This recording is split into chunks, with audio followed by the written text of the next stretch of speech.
Hello students, नमस्कार, good morning. हम 3 phase AC motor पढ़ रहे थे, ठीक है। तो उसके बारे में हमने देख लिया था कि उसमें क्या क्या पार्ट्स होते हैं, उसकी संरचना कैसे होती है और वो किस सिद्धांत पे कार्य करती है, ठीक है। तो आज हम पढ़ेंगे 3 फेज इंडक्शन मोटर का फर्स्ट पार्ट और सेकंड पार्ट। जो नंबर 1 होता है, नंबर 1 मोटर होती है स्क्विरल केज।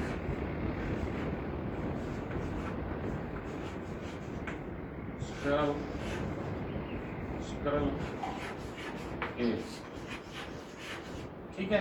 इसे कहते हैं हम स्क्विरल केज इंडक्शन मोटर, ठीक है। Squirrel cage induction motor 3 phase AC motor की महत्वपूर्ण मोटर है, ठीक है। तो स्क्विरल केज मोटर को हम कैसे समझें कि इसका जो रोटर होता है, ठीक है ना, इसका जो रोटर होता है वो गिलहरी की, यानी गिलहरी जो होती है अपनी, उसके पिंजरा के समान होता है, इसलिए इस मोटर का नाम पड़ा स्क्विरल केज इंडक्शन मोटर, ठीक है भैया। कि इसकी जो रोटर की बनावट होती है वो एक पिंजरानुमा, इस तरह से मान लो ये रोटर है, क्या है, रोटर है, ठीक है। और इस रोटर की संरचना इस तरह होती है, इस तरह से इसकी संरचना होती है। इसमें थोड़े इस तरह से होती है। इसको तिरछा रखा जाता है, स्लॉट को क्या रखा जाता है, तिरछा रखा जाता है। क्यों रखा जाता है? हमिंग या कमिंग दोष यूज करने के लिए। तो यहाँ इसकी क्या होती है, शाफ्ट होती है, ठीक है। शाफ्ट से ये फिट होता है। तो ये पिंजरा टाइप होता है, किसका? गिलहरी के पिंजरे के टाइप का होता है, इसलिए इस मोटर का नाम पड़ गया स्क्विरल केज इंडक्शन मोटर या गिलहरी पिंजर प्रेरण मोटर, ठीक है। इसका अब ये काम कैसे करती है? काम जैसे हमने सिद्धांत पढ़ा था कि जैसे ही हम स्टेटर को 3 फेज सप्लाई के कनेक्ट करते हैं, उसी स्थिति में क्या कर देती है, ये मान लो इसका रोटर है, स्टेटर है, ठीक है। ये इसका स्टेटर है और इसके बीच में ये मान लो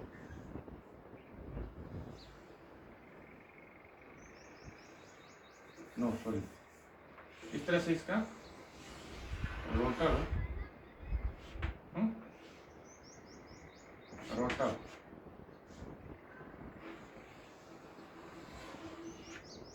लगा होता है।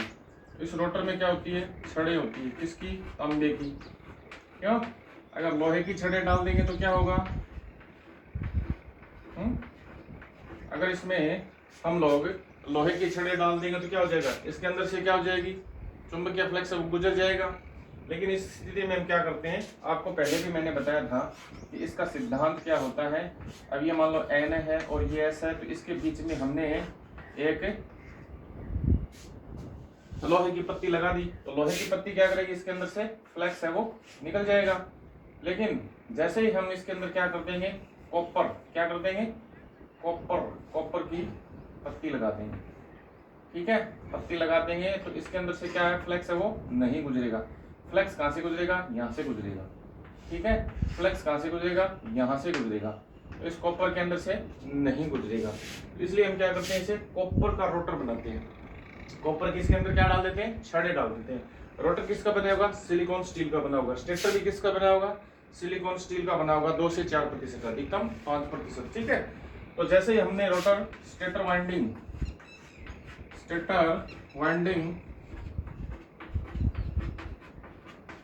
जैसे हम स्टेटर वाइंडिंग में क्या देंगे, 3 फेज सप्लाई देंगे, तो क्या होगा, इसमें घूमने वाला चुंबकीय क्षेत्र उत्पन्न हो जाएगा। किसमें हो जाएगा, स्टेटर में घूमने वाला चुंबकीय क्षेत्र हो जाएगा। और रोटर क्या करेगा, इसके अंदर से जब फ्लक्स गुजरेगा तो क्या होगा, ये जैसे पत्ती हमने यहाँ रखी तो फ्लक्स जा रहा था, यहाँ से दे देंगे। जैसे ही हम मान लो यहाँ पोल बनाते हैं, यहाँ ऑल बनाते हैं, तो ये नया आ गया और ये सी आ गया, तो ये क्या होगी, पत्ती घूम करके कहाँ जाएगी, इधर आ जाएगी, कहाँ जाएगी, इधर आ जाएगी, इस स्थिति में आ जाएगी। तो इसी परिस्थिति के कारण क्या होगा, मोटर में रोटेटिंग मैग्नेट है वो तैयार होगा, घूमने वाला चुंबकीय क्षेत्र तैयार होगा, तो रोटर क्या करेगा, इसके साथ टॉर्क उत्पन्न कर देगा। रोटर में क्या हो जाएगा, टॉर्क उत्पन्न यानी घुमावबल तैयार हो जाएगा और रोटर है वो घूमने लगा जाएगा। तो इस सिद्धांत पे अपना क्या करती है, स्क्विरल केज इंडक्शन मोटर कार्य करती है। अब स्क्विरल केज इंडक्शन मोटर, इसका पावर फैक्टर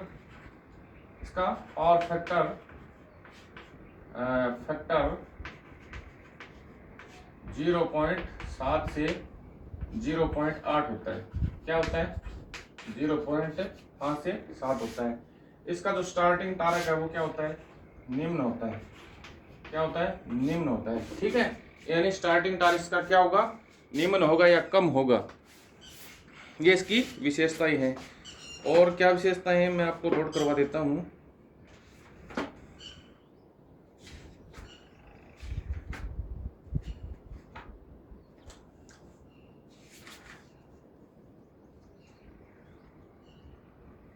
इसकी स्पीड है, इसकी स्पीड क्या होती है, नियत रहती है। क्या रहती है, नियत रहती है, यानी स्थिर रहती है। लोड हो या अनलोड हो, ठीक है ना, उस स्थिति में क्या होगा, थोड़ा बहुत परिवर्तन होगा। जैसे पूर्ण लोड पे मोटर होती है, उसकी स्पीड लगभग समान रहती है, और अनलोड पर भी या विदाउट लोड भी क्या होती है, इसकी स्पीड है वो सही रहती है, यानी नियत रहती है। ठीक है, और इसका जो स्टार्टिंग टारक है, स्टार्टिंग टारक क्या होता है, स्टार्टिंग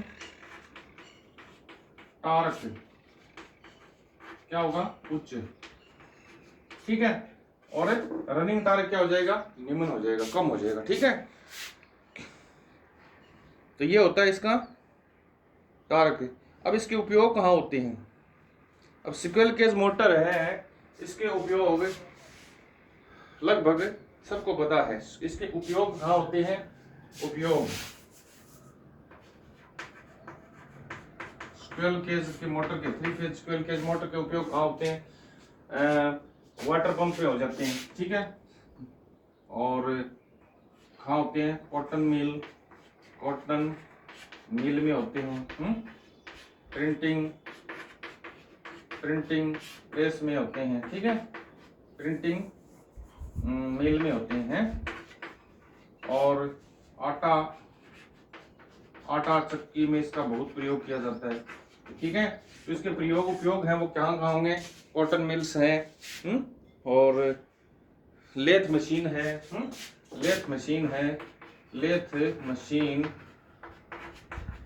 ग्राइंडर, ठीक है, आदि में होता है इसका। ठीक है, इसके उपयोग कहाँ होते हैं, लगभग ये होते हैं, और आम जनरली इसे हमें उपयोग करते रहते हैं।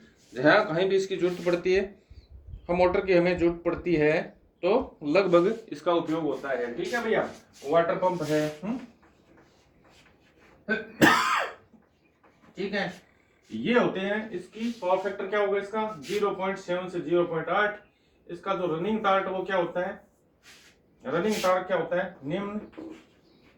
ठीक है, और नियत इसकी जो गति है वो स्थिर होती है, यानी लोड अनलोड पर क्या होती है, ये स्थिर होती है, लगभग स्थिर रहती है, कम ज्यादा नहीं। स्टार्टिंग टार्क कुछ होता है। उपयोग इसका कॉटन मिल, प्रिंटिंग मिल, आटा चक्की, lathe machine, grinder, water pump आदि में किया जाता है। अब इसके अंदर जो दोष होते हैं वो क्या होते हैं,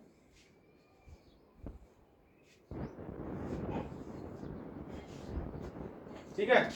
अब इसके दोष क्या होते हैं, दोष कोई ज्यादा नहीं होते, क्योंकि इसका मेंटेनेंस खर्चा भी बहुत कम होता है। तो दोष इसका क्या होता है, कई बार इसका गलत कनेक्शन कर देते हैं। क्या कर देते हैं, गलत कनेक्शन कर देते हैं, उस वजह से ये मोटर है वो चल नहीं पाती। ठीक है, इसके बाद दूसरा टाइप्स जो आता है अपने 3 फेज इंडक्शन मोटर में, वो आता है स्लिप रिंग मोटर या वाउंड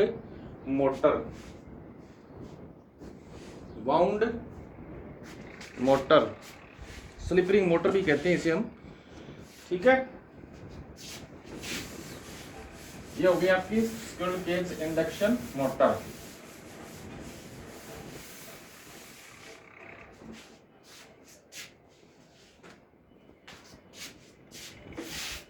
स्लिप रिंग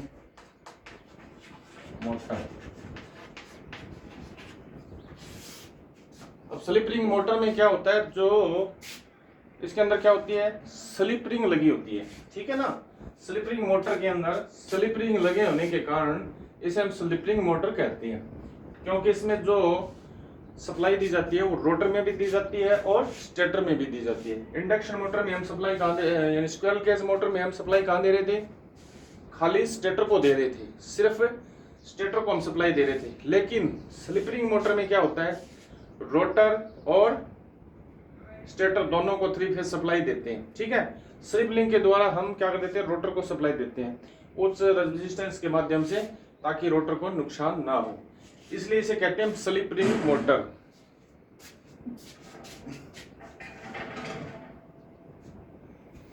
अब स्लिप रिंग मोटर में क्या होता है, रोटर होता है इस तरह से, क्या होता है, ये रोटर हो गया मान लो इसका, ठीक है, ये रोटर है और ये इसकी शाफ्ट है, शाफ्ट है, ठीक है भैया। अब इसकी वाइंडिंग होती है इस तरह से, वाइंडिंग्स होती है, ये स्लॉट्स होती है, ठीक है, इसके अंदर वाइंडिंग्स होती है,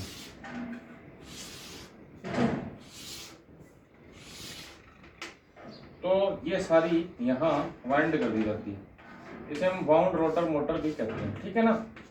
तो 3 फेज इंडक्शन मोटर में कितने प्रकार की मोटर होती है, 2 प्रकार की होती है। एक तो होती है स्क्विरल केज, तो स्क्विरल केज का रोटर तो क्या होता है, सीधी रोटर के अंदर तांबे की छड़ है वो ठोक करके बनाई जाती है। लेकिन स्लिप रिंग मोटर का क्या होता है, इसे हम आर्मेचर भी कहते हैं, ठीक है ना। जैसे डीसी मोटर में आर्मेचर होता है, उसी प्रकार आर्मेचर टाइप का रोटर होता है इसमें। लेकिन यहाँ फिर क्या होती है, इसके स्लिप रिंग लगी होती है, कितनी, 3 स्लिप रिंगें लगी होती है, ठीक है, 3 स्लिप रिंगें लगी होती है, ठीक है, 3 स्लिप रिंग लगी होती है।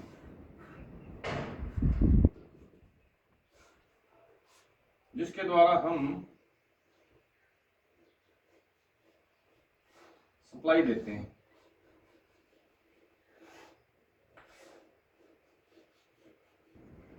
ठीक है भैया।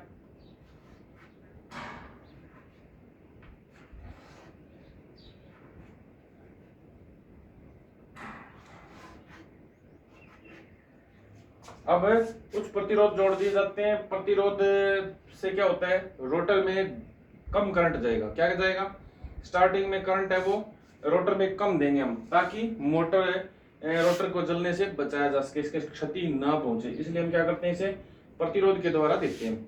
अब देखो इस तरह का रोटर होता है, यानी वाउंड रोटर होता है, जिसे हम, इसके अंदर 3 स्लिप रिंगें जोड़ दी जाती है, 3 फेज के अंदर, सिंगल फेज में 2 स्लिप रिंगें जोड़ दी जाती है। तो जैसे हम इसके अंदर सप्लाई देंगे स्टेटर में और रोटर में, ठीक है, तो क्या होता है, स्टेटर में जैसे हम सप्लाई देंगे तो उसमें घूमने वाला चुंबकीय क्षेत्र बनेगा ही बनेगा। जैसे बनेगा तो इसमें क्या हो जाएगा, टार्क उत्पन्न होगा, टार्क उत्पन्न होगा तो ये भी गति करने लग जाएगा।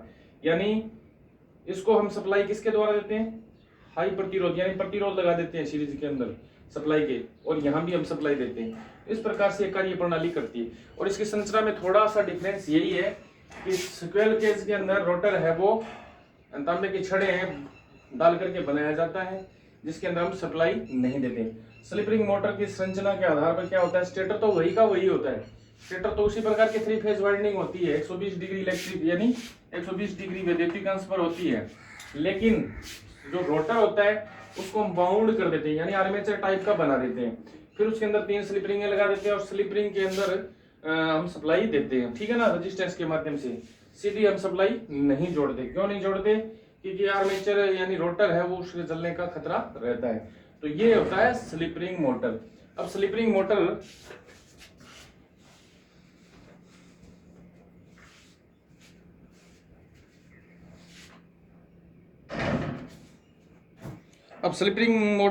का पावर फैक्टर क्या होता है, स्लिप रिंग मोटर का पावर फैक्टर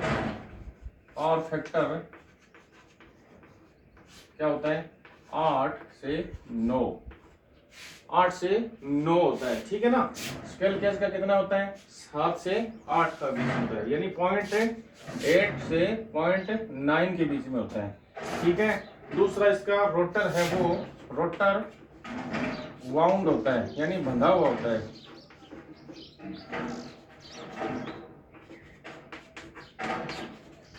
ये इसकी विशेषताएं होती है, ठीक है। इसका जो स्टार्टिंग टार्क है वो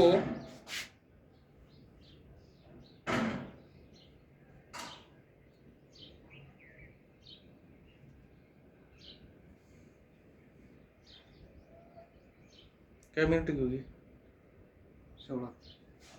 स्टार्टिंग टार्क है वो क्या होता है, निम्न होता है, यानी लो होता है, ठीक है। तो क्योंकि स्क्वेयर केज इंडक्शन मोटर का स्टार्टिंग टार्क उच्च होता है, इसका उसका विपरीत होता है, ठीक है। और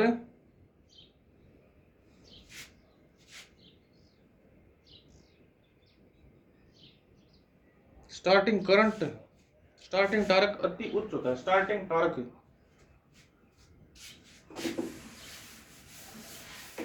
तो हम थोड़ा कैलकुलेट कर लेते हैं इसके अंदर डिफरेंस क्या होता है, ठीक है ना। तो एक पास तो एक साइड में तो आपकी क्या होती है, स्क्वेयर केज मोटर, ठीक है, स्क्वेयर केज, स्क्वेरल केज, और दूसरी तरफ होती है स्लिप रिंग। थोड़ा सा इसका कैलकुलेट कर लेते हैं हम कि कौन सी पावरफुल मोटर कैसी होती है, ठीक है ना। तो सबसे पहले number one power factor, power या फैक्टर या पीएफ बोल देते हैं, ठीक है। तो पावर फैक्टर इसका कितना होता है, 0.7 से 0.8 होता है, ठीक है। इसका पावर फैक्टर क्या होता है, 0.8 से 0.9 होता है, ठीक है ना। नंबर दो starting torque, starting torque, starting torque square cage motor का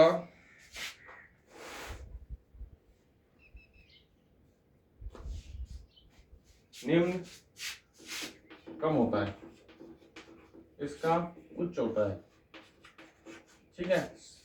स्टार्टिंग करंट, स्टार्टिंग करंट या धारा, इसकी क्या होती है, कम, और इसकी क्या होती है, अति उच्च, अति उच्च, ठीक है। फिर रोटर संरचना, रोटर संरचना,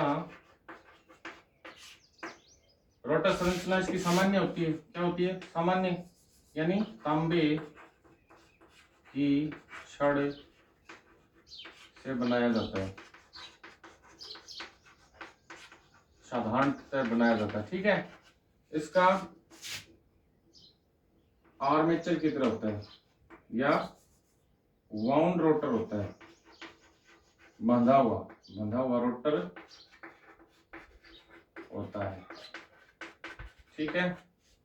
इसमें स्लिप रिंग उपयोग होती है, इसमें नहीं होती, इसमें नहीं होती स्लिप रिंग, इसमें क्या होती है, स्लिप रिंग उपयोग होती है,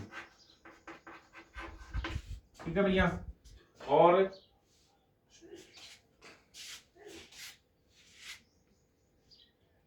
इसका मूल्य, इसका जो कॉस्ट होती है, कीमत इसकी कम होती है, इसकी अधिक होती है।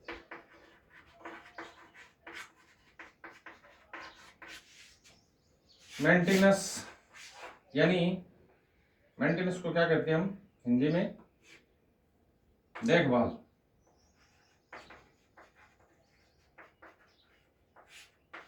देखभाल इसका कम होता है, ना के बराबर होता है, इसका अधिक होता है, क्योंकि इसके अंदर स्लिप रिंग लगी होती है, स्लिप रिंग के ऊपर क्या होते हैं, कार्बन ब्रश लगे होते हैं, उस वजह से इसका संरचना है वो थोड़ी जटिल हो जाती है।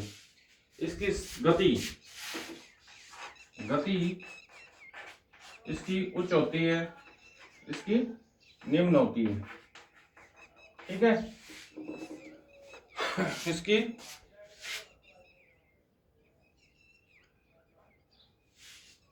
ठीक है, अधिक होती है। और गति क्या होती है, लोड पर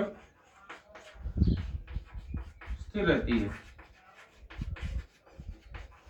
लगभग, इसकी कम हो जाती है, कम हो जाती है। ठीक है। नंबर 8, उपयोग। उपयोग induction, square cage induction motor के उपयोग कहाँ होते हैं? नंबर 1, लेथ मशीन, दूसरी बता रहे, ठीक है, कॉटन मिल या पेपर मिल, ठीक है ना, ग्राइंडर और वाटर पंप, ठीक है, पंप यहां होती है। स्लिप रिंग मोटर का उपयोग उच्च आरंभिक टार्क द्वारा प्रचालित मशीनों में उपयोगी है। उच्च टार्क जैसे प्रिंटिंग मशीन, ठीक है, या क्रेन, रेलवे इंजन, ठीक है, रेलवे इंजन आदि में इसका उपयोग किया जाता है। तो ठीक है ना, आपने देख लिया कि ऐसी 3 फेज एसी मोटर में 2 प्रकार की मोटरें होती है। नंबर 1 होती है स्क्वेयर केज, दूसरी होती है स्लिप रिंग। अब संरचना इसकी साधारण होती है, इसकी थोड़ी भिन्न होती है। इसका रोटर है वो साधारण तरह का होता है, तांबे की छड़ें डाल करके हम इसको बनाते हैं। और स्लिप रिंग मोटर का रोटर होता है वाउंड रोटर, ठीक है, इसे बंधक भी कहते हैं। कितनी मिनट होगी, इसे हम बंधक भी कहते हैं, 21, ठीक है। तो स्लिप रिंग मोटर में 3 स्लिप रिंग उपयोग की जाती है और 3 फेज सप्लाई इसके अंदर दी जाती है। तो इस प्रकार से ये इसका दोनों का सार आ गया, ठीक है। तो ये होती है 3 फेज एसी मोटर के अंदर स्क्वेयर केज और स्लिप रिंग मोटरें, ठीक है। और अब आगे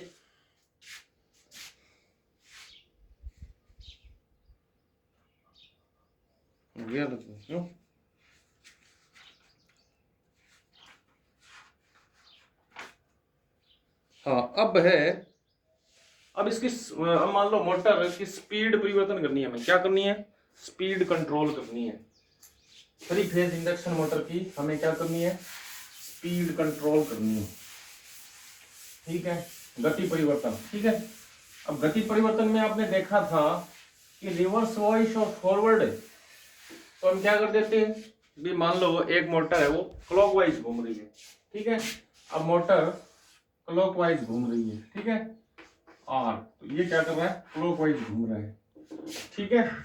तो इसे हम एंटी क्लॉकवाइज कैसे घुमाना है, इसके पता तो साधारण सी बात है, यानी 3 फेज मोटर कोई भी 2 फेज को हम इंटरचेंज कर देते हैं, यानी बदल देते हैं, तो क्या हो जाएगी, उसकी गति है वो विपरीत हो जाएगी, ठीक है ना, क्लॉकवाइज से एंटी क्लॉकवाइज हो जाएगी। ये तो हमने देख लिया, लेकिन गति परिवर्तन यानी स्पीड को कंट्रोल कैसे करें। वैसे तो ना के बराबर होती है 3 फेज इंडक्शन मोटर की स्पीड कंट्रोल, लेकिन कुछ विधियां अपना करके हम इसे थोड़ा बहुत कंट्रोल कर सकते हैं। तो वो विधि है, सबसे पहले वोल्टेज नियंत्रण, ठीक है। नंबर 1 वोल्टेज कंट्रोल मेथड, ठीक है। अब इस विधि द्वारा हम क्या कर देते हैं, वोल्टेज को क्या कर देते हैं, कम या ज्यादा, ठीक है। तो हम क्या करते हैं, स्टेटर वाइंडिंग होती है उसके सीरीज में हम क्या लगा देते हैं, रेजिस्टेंस लगा देते हैं, क्या लगा देते हैं, रेजिस्टेंस लगा देते हैं। और उस रेजिस्टेंस को हम कम ज्यादा करके इसकी स्पीड थोड़ी बहुत कम कर देते हैं, क्योंकि बीच में जो प्रतिरोध आएगा तो वोल्टेज है वो क्या हो जाएंगे, कम हो जाएंगे। प्रतिरोध को ज्यादा कर देंगे तो वोल्टेज ज्यादा कम हो जाएंगे, और प्रतिरोध को हम लाइन से हटा देंगे, सामान्य वोल्टेज पे चलेंगे तो मोटर की स्पीड है वो अधिक हो जाएगी। इस प्रकार से इसका हम कंट्रोल करते हैं, ठीक है। यानी 3 फेज मोटर है तो उसके 3 प्रतिरोध लगेंगे, सीधी बात है, तीनों फेजों में हम प्रतिरोध लगा देंगे, उसके द्वारा हम थोड़ा बहुत स्पीड को कंट्रोल कर लेंगे। दूसरा है पोल, दूसरा है मेथड चेंजिंग पोल, ठीक है। अब हम पोल के द्वारा, ठीक है ना, पोल के द्वारा क्या कर देते हैं, स्पीड को कम या ज्यादा कर सकते हैं, ठीक है ना। अब मैक्सिमम पोल कितने होते हैं आपके, 2, कितने होते हैं, 2, और रोटर बीच में घूम रहा है। अब इसकी स्पीड है तो क्या करेंगे हम, अब अपना सूत्र जो बोल रहा है n बराबर क्या होता है F गुणा 120 बट्टे P। अब समझिए इस बात को आप लोग, ठीक है। तो ये क्या हो गया, इसका व्युत्क्रमानुपाती हो गया ना, विलोमानुपाती हो गया, ठीक है। जैसे जैसे स्पीड घटेगी तो क्या होंगे, पोल क्या होंगे, बढ़ जाएंगे, ठीक है। उल्टा हो गया इसका, जैसे जैसे पोल घटेंगे तो स्पीड क्या हो जाएगी, बढ़ जाएगी। क्यों बढ़ जाएगी, देखो दो पोल हैं तो फ्लक्स कम निकल रहा है। अब कम फ्लक्स है तो फ्लक्स की क्या होती है, स्पीड उल्टी होती है, यानी फ्लक्स जैसे बढ़ेगा स्पीड क्या हो जाएगी, कम हो जाएगी, ठीक है। यानी टार्क टार्क क्या होता है, स्पीड के उल्टा होता है, यानी ज्यादा टार्क बढ़ेगा तो स्पीड है वो घट जाएगी, ठीक है। अब इसमें हम पोल बढ़ा देते हैं। अब मान लें इसको दो पोल हैं, दो से हम क्या कर देंगे, चार पोल कर देंगे। तो चार पोल कर देंगे तो फ्लक्स बढ़ जाएगा, फ्लक्स बढ़ जाएगा तो टार्क क्या है, टार्क भी बढ़ जाएगा। अब टार्क बढ़ेगा तो स्पीड क्या हो जाएगी, कम हो जाएगी, क्योंकि रोटर है वो काटेगा, रोटर काटेगा तो चुंबकीय फ्लक्स है वो ज्यादा होगा तो रोटर को ज्यादा ताकत लगानी पड़ेगी, तो टार्क का क्या हो जाएगी, स्पीड उल्टी हो जाएगी, टार्क बढ़ेगा तो स्पीड है वो बढ़ जाएगी। तो इस प्रकार से अधिकतम हम कितने पोल कर सकते हैं, 8 पोल। अब 8 पोल होंगे तो चुंबकीय बल रेखाएं ज्यादा निकलेगी, फ्लक्स चुंबकीय फ्लक्स है वो ज्यादा होगा, रोटर उसको ज्यादा काटेगा, यानी टार्क बढ़ेगा। अब टार्क बढ़ेगा तो क्या होगा, टार्क बढ़ेगा तो क्या होगा, स्पीड है वो कम हो जाएगी। इस प्रकार हमें स्पीड कंट्रोल करते हैं, यानी ज्यादा कम स्पीड करनी हो हमें तो क्या करते हैं हम, पोल है वो बढ़ा देंगे। अगर ज्यादा स्पीड करनी हो, मोटर की स्पीड ज्यादा चाहिए हमें, तो क्या कर देंगे हम, पोल को घटा देंगे, ठीक है। अब उसके बाद है फ्रीक्वेंसी, फ्रीक्वेंसी फ्रीक्वेंसी चेंज, ठीक है। अब फ्रीक्वेंसी चेंज कैसे होगा, अब देखिए इस सूत्र में देखिए आप लोग, n बराबर f, तो n किसके समानुपाती होता है, फ्रीक्वेंसी के, ठीक है ना। n किसके समानुपाती होती है, फ्रीक्वेंसी के। तो जैसे हम फ्रीक्वेंसी बढ़ाएंगे तो स्पीड है वो बढ़ जाएगी, जैसे हम स्पीड फ्रीक्वेंसी घटाएंगे तो क्या होगी, स्पीड है वो घट जाएगी, ठीक है, स्पीड घट जाएगी, फ्रीक्वेंसी, हाँ ठीक है। और उसके बाद होता है रिहोस्टेट कंट्रोल मेथड, यानी रिहोस्टेट